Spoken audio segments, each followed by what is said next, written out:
Hello world, my name is Akish Lord Mullins and this is the Ak Report. Today's story, well, I have two stories coming out of New York, actually Brooklyn, New York, and one coming out of UK. The first story out of Brooklyn is about a dude named Javone Duncan, 22, who's accused of unaliving Raelynn Cameron, 17. The problem with this story is when I first read it, I thought it was just your regular typical story of dudes who don't know or understand when a female say no or she's not interested. See, the problem is before Javon had unalived Raelynn, which is the reason why we're doing this story today. Before Javon had unalived Raelynn, this past summer, Javon was no other way to put this at this point. He was stalking, harassing, trying to intimidate Raelynn into dating him because he approached her in the summer. She turned him down in the summer and he slapped her across the face. Now, my thing is when I seen that was why wasn't this reported? Why didn't her or her parents go to the police, report it to the police, or do whatever they had to do to make sure that she was protected for this not to happen? Because, like I said, she was 17 and this man is 22. Fast forward to why we're here today. So, Raelynn was invited to a party by her cousin. Raelynn didn't want to go to the party. Raelynn decided to give in to her cousin's constant asking her to go to this party. Comes to find out, this party was inside a vacant apartment inside of a building. I'm not quite sure if the whole building was vacant or just the apartment, but it happened in a vacant apartment inside of a building. Now, once Raelynn showed up at this party, she seen a few faces that she knew, but she also seen Duncan. Here's where I have the problem. Her cousin asked her, begged her, talked her into going to a party that she didn't want to go to. Then when she shows up with you to this party, you not only leave her in the party alone, you leave her in a room with this man who has been harassing her for months now, alone. At some point inside that room, Raelynn and Duncan got into an argument. A lot of angry words, disrespectful words were said between the both of them because he cannot tell me. And just by the first thing, because you're respecting the summer. So she was justified in what she said. Whether or not we agree or not, people have the right to feel how they want to feel and address the situation how they want to address it when they are the ones being attacked. So allegedly, it said that she told him to suck his ping. And he said, fuck that wench. And shot her in the chest, in the heart. What makes this worse, I told you that she was there with her cousin. Her cousin left her there in the party and then came back. I guess came back. Don't know if came back. But then by the time her brother shows up to the party, her brother walks inside the building, finds his little sister inside the lobby, like trash. Police knew where the original place was at because they followed the blood trail from the lobby back upstairs to the vacant apartment. But here's the thing. They said that this was a beloved girl. Popular. Everyone loved her. But unfortunately, no one in that party that night loved her. Not even her own family. And then to top it all off, Duncan told on himself. Because while during interrogation, he told authorities that he didn't pull the trigger, but he witnessed a friend pull the trigger. But there was no friend. Duncan lied. And what I find sad about this when I say that in our community, we have a problem. And the problem has gotten so far that people don't understand the difference between what is a snitch and what is not a snitch. The difference between when you're protecting yourself or you're protecting someone who you should not actually be protecting because you have no reason to protect them. You didn't do a crime with them. And depending on how you feel about the situation, they're not your family. They attacked you. The sad part is they said that when the paramedics came and before this girl breathed her last breath, she refused to name her attacker. I find that a problem.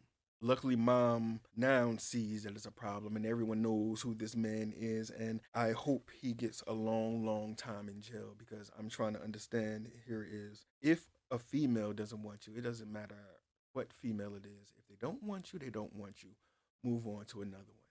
Everybody is not going to want you. Everybody is not going to think you look how someone else may think you look. Beauty is in the eye of the beholder. But the thing that I like about this story is that even at her young age, 17, 10 days away from her 18th birthday, 10 days away from her 18th birthday, and she knew at that time, as she knew in the summer, just by looking at this man, that this is not the man that she wanted to spend or enjoy her time with. And with the outcome of the story, we can see that she was right, that this was not the type of man to spend and enjoy her time with. And as I said in the first story, there was no restraining order. There was no police report. This girl tried to live up to a dead practice in what we call the streets, the hood, or whatever the case you want to be. But in this next story coming out of Brooklyn, this story involves Justin Williams. He's 24. He stabbed his girlfriend, ex-girlfriend, I'm not really understanding the situation here, girlfriend, 5 times in the chest, 4 times in her back. On top of that, he chopped this woman up, placed her inside of a traveling bag, left her inside the bathroom inside of her apartment, locked the door, continued to have company there, lived there from August the 21st to September the 21st. A whole month, no one knew that this woman was upstairs in that apartment inside of a traveling bag. He's going in and out the building. He has another girlfriend who is also inside the apartment with him with some friends. And this girlfriend was also arrested because she got caught spending Deasia Johnson's EBT money off of her card. She was using her public issued funds while she was dead. I don't know if this woman knew that Deasia was gone or what the situation was, or if you know about the apartment, because there are too many men out here who pretend to have their own, but they don't. They're going to prey on these young women like Deasia, or older women like the one in the next story. They prey on people who feel bad about themselves, who don't have enough self-esteem at times, who know better, but at some point, they get their rational mind and their feelings and emotions confused, and they stay too long in a situation they know they should not be in. Because that's what happened here. Because allegedly, neighbors say that for the 2 years that Deasia and Williams were staying there, Williams beat on her continually in the hallways, gave her a broken leg, broken ribs, tore up her house. And when she finally went and got the restraining order, she did what most females do, which I don't understand, but then I get it. She got the restraining order. He listened to her lie to her. She fell for the lies. And he unalived her, chopped her up, left her in his apartment. And then with security in the building, the problem is this building is supposed to be a building that's supposed to help women in these situations like this, which makes you say, why is he in that building? If he had a restraining order against him, why was he allowed into the building? But then again, if she's okay with it, what can anyone say? In order for us to help you, you have to be willing to allow us to help you help yourself. Because this situation could have been avoided, almost was avoided. But we have to learn how to separate fact from fiction. We have to learn how to separate what we're seeing from what we're feeling. And I do know that there is a difference between people who are in these situations where everyone can't get out or have the funds to get out. I'm not talking about married women who made the contract with their husband to be a stay-at-home wife and he'd take care of everything else. That's a separate situation between them and God. And she too will find her way out. I'm talking about, like in this story and the next one, where females who have their own, you have your own money, your own car, your own house. You had all of this before this man showed up on your doorstep, before this man walked into your life. Or should I say before this man baby just popped up out of nowhere. Before he moved in, you paid your own bills. You took care of yourself. But then somehow he moves in and now you take care of him and you. And then he start the verbal abuse. And then the mental abuse. And then the physical abuse. And then being overly emotional. Never my fault, always your fault. Can't take blame for anything. But I started this off by saying you had your own house, car, own money. The only thing you need him for was for your satisfaction. But somehow you allowed the situation to get flipped where basically it's like he's sending you out to get the money and you bringing him back the money and he's beating you down and giving you pennies on money that's actually yours. I'm not saying all, But these particular ones that I'm talking about is the ones who you already had your own. There is nothing you need them for. If you did it then, you can still do it. You just got to remember who you are. Which brings me to our last story out of UK. Robert Macy, 43, strangled Jacqueline Forrest to death at her home because he thought she was pregnant by his best mate 2 weeks after jail release. This is another story that is crazy because you have an abuser, you have a woman who I want to feel bad for, but seems like she's playing games with her and everybody's lives. And then you have a best friend who is just disloyal and he's not a friend. So we'll start from the beginning. So thing was, Macy was arrested for attacking Jacqueline. Here's the problem I have. Macy was only given 18 months, basically probation, slap on the wrist, for attacking Jacqueline. 2 weeks after he came home, but 2 days before that incident, Macy showed up at Jacqueline's house with a pipe in his hand, kicking and banging on the door, begging to come in. She's crying, and a neighbor, I thought this was going to say Raelynn Cameron, but no, a crafty neighbor got their cell phone and recorded the whole thing through the peek hole. They say a keyhole, but only keyholes we got is like skeletons and keys where you can see through the hole, but we got peek holes. I don't know, maybe out there y'all got, I don't know. But that's how it was recorded. At the same time, when he finally got in, he poured alcohol on her and threatened to set her on fire. Here's the problem, ladies and gentlemen.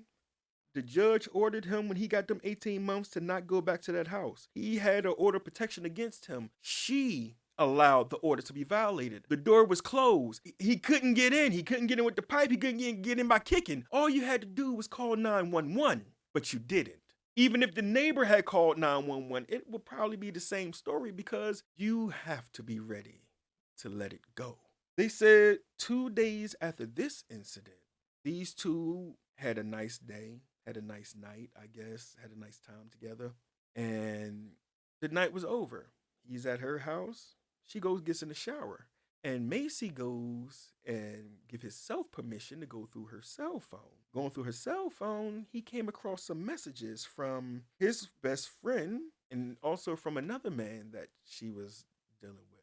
The thing with the best friend situation is allegedly they were supposed to be messing around after Macy and her had, broken up. But I would like to know at what point in all of this craziness did they actually break up for real?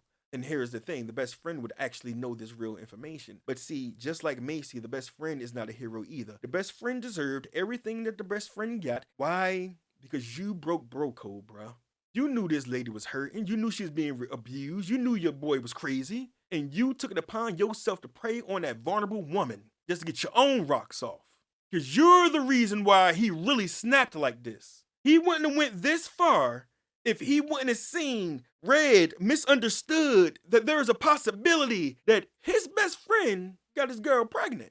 So Macy went and strangled Jacqueline, strangled the life out of her, stabbed her in her womb. Then he carved remarks that, are slanderous remarks on her body about the different peoples and things that for this whole situation.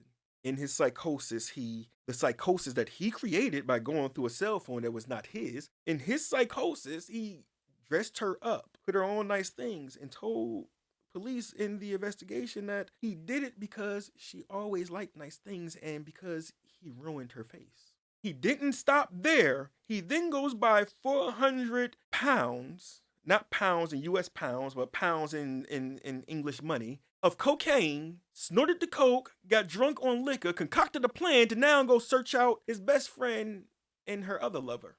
What he did was he already had her phone because he already still had her at her apartment. She's still at her apartment. He goes out, texts the man, tells the man, convinces the man to come meet up at the house. The man shows up, and when he shows up, he ambushes him and shows him her body and tells him, this is what you made happen. While he proceeded to he did stab the man, but the man was able to get away and flee to the neighbor's house. And then that leaves the best friend. He saved the best friend for last because, like I say, keep your enemies close and your friends even closer. Because your enemies don't know anything about you. They really have to watch you. But your friends, so-called family, all the people that you care about who don't care about you, you need to watch. because they know your every move. They know how to push every button to get what they need or to stop you from getting what you need. So Macy, knowing his friend, his so-called best mate, he went and tracked his best mate down at his job, armed with a pair of scissors. He attacked his best mate at his job with the scissors. The best mate was able to escape, and before he escaped, he was yelling, saying like he's already going to jail. He's going to spend the rest of his life in jail because he already did 2. Why not make it 3? And he blamed his best mate for his psychosis, but he was already gone. She played a dangerous game, and the best friend was not a best friend. The only one who is innocent in all of this is the one man who got lured to the house and had really nothing to do with the whole situation because he had no idea of what her situation was.